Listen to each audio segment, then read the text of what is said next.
In the arena of 21st-century armored combat, Europe fields two main battle tanks that represent the absolute peak of modern tank design.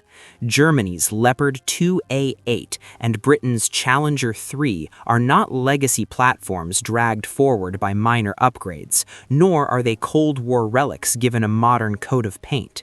These machines are true modern incarnations of armored warfare, built around digital fire control systems, state-of-the-art optics, advanced composite armor, NATO-standard ammunition, and decades of accumulated battlefield experience.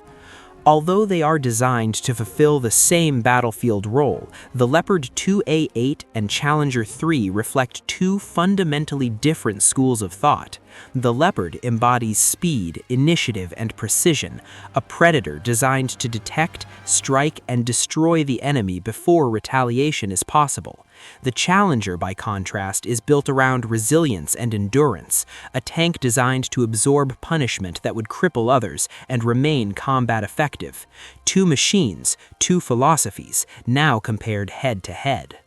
The Leopard 2A8 represents the most advanced evolution of the Leopard lineage, following earlier steps such as the 2A7 and 2A7V. Manufactured by Krauss-Maffei-Wegmann, the Leopard program follows Germany's long-standing philosophy of continuous, modular improvement rather than complete replacement. Depending on configuration, the Leopard 2A8 weighs between 67 and 68 tons and is powered by the MTU MB837 K501 V12 diesel engine, producing 1,500 horsepower. This power plant allows the tank to reach road speeds of roughly 68 kilometers per hour, around 42 miles per hour, and approximately 30 miles per hour off-road. Under operational conditions, the Leopard maintains impressive strategic mobility. Unlike heavier and slower armored platforms, the Leopard's doctrine is straightforward: move quickly, engage accurately, and deny the enemy the opportunity to return fire. At the heart of the Leopard 2A8 is Rheinmetall's 120mm L55A1 smoothbore cannon, widely regarded as one of the most lethal and precise tank guns ever mounted on a main battle tank. This weapon fires high-velocity kinetic energy penetrators exceeding 1,700 meters per second, tungsten long-rod projectiles designed to defeat armor through pure speed and energy. With modern APFSDS ammunition, the Leopard can engage and destroy heavily armored targets at distances exceeding 4 kilometers, depending on round type. In addition, programmable high-explosive airburst rounds allow the Leopard to engage helicopters, entrenched infantry, fortified positions, and even low-flying drones. Its fully digital fire control system integrates thermal imaging, laser rangefinders, ballistic computers, and AI-assisted target tracking. This allows the gunner to fight effectively in darkness, smoke, fog, rain, or dust, day or night, with consistent first-round hit probability. Inside the Leopard, the crew operates within a 4-person layout consisting of commander, gunner, loader, and driver. Germany continues to reject autoloaders, favoring manual loading for greater flexibility in ammunition selection and reduced risk of catastrophic mechanical failure. This configuration allows a sustained combat firing rate of roughly 6 to 10 rounds per minute, depending on crew skill and turret movement.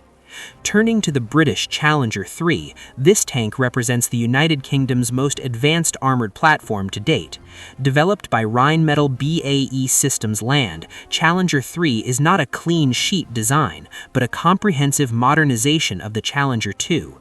The vehicle weighs approximately 66 tons, slightly lighter than its predecessor, while offering increased protection in critical areas.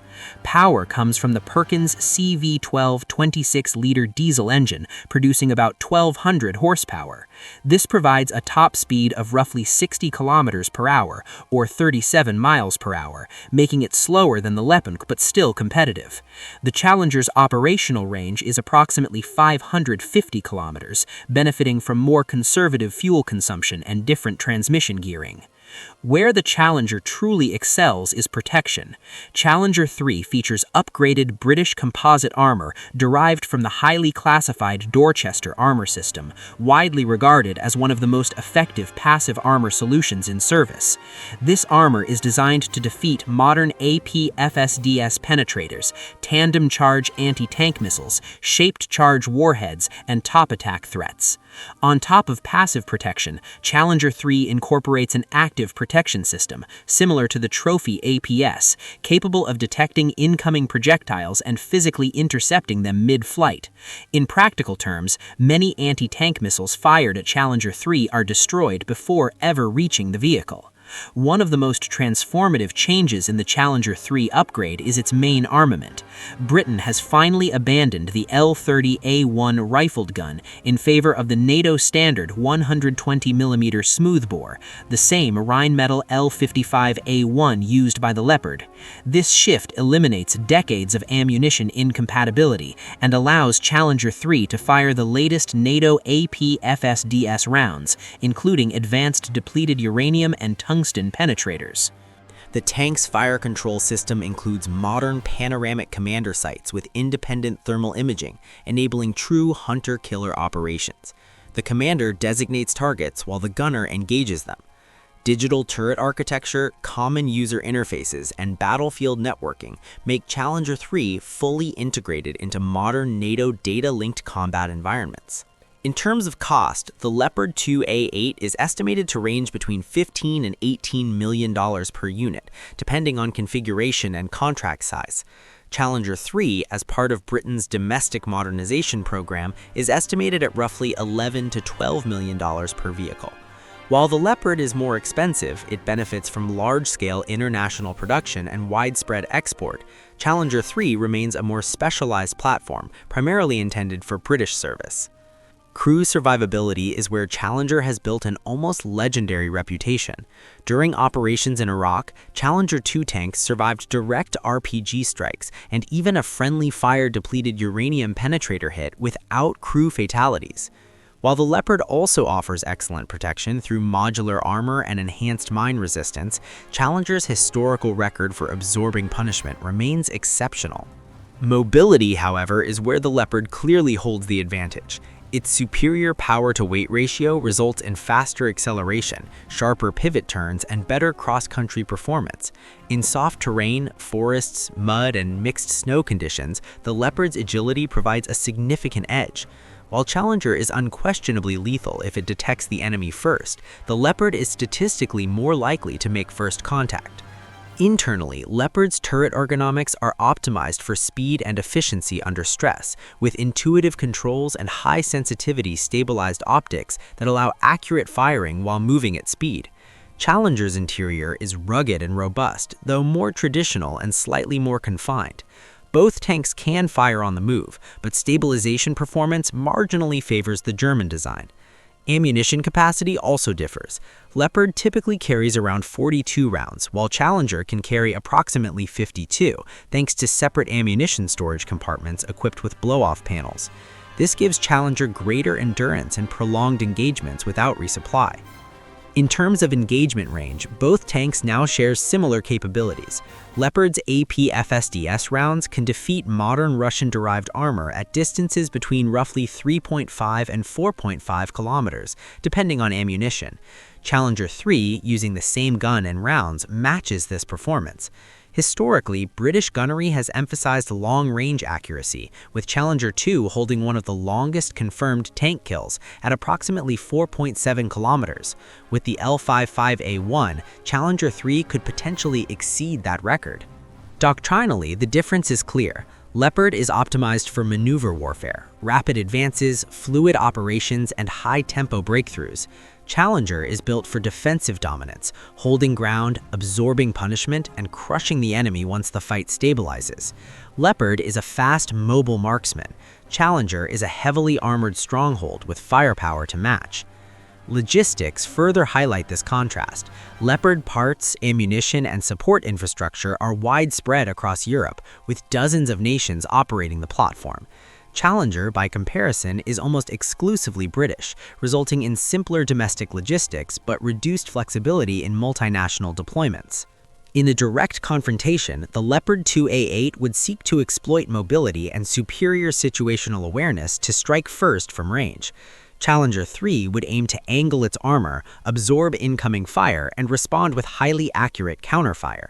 In a static, frontal engagement, Challenger would likely dominate. In a fast-moving, maneuver-driven fight, the Leopard would hold the advantage. Ultimately, these tanks reflect national design philosophies. Germany emphasizes efficiency, precision, and maneuver, striking decisively and repositioning before the enemy can respond. Britain prioritizes endurance, resilience, and survivability, standing firm under pressure and outlasting the opponent. So, which tank is superior? The answer depends entirely on the mission. For offensive operations, the Leopard excels. For defensive warfare, the Challenger stands unmatched. For speed and agility, Leopard leads. For armor and survivability, Challenger dominates. For global interoperability and logistics, Leopard prevails. For crew protection and cost efficiency, Challenger shines. In truth, NATO needs both. If the Leopard is the sword, the Challenger is the shield. Together, they represent a complementary armored force, one that strikes swiftly and one that remains unbreakable. What unites them is their shared purpose, protecting their crews, dominating the battlefield, and ensuring Western armored forces remain ahead of any future threat. The Leopard 2A8 defines the future of armored mobility and digital warfare. The Challenger 3 defines the future of survivability and resilience. And regardless of which tank you favor, one fact is undeniable. Both will shape Europe's armored battlefield well into the 2030s. Which would you choose, the Leopard or the Challenger? Let us know in the comments. And if you enjoyed this analysis, don't forget to like the video and subscribe to the channel so you never miss our latest content.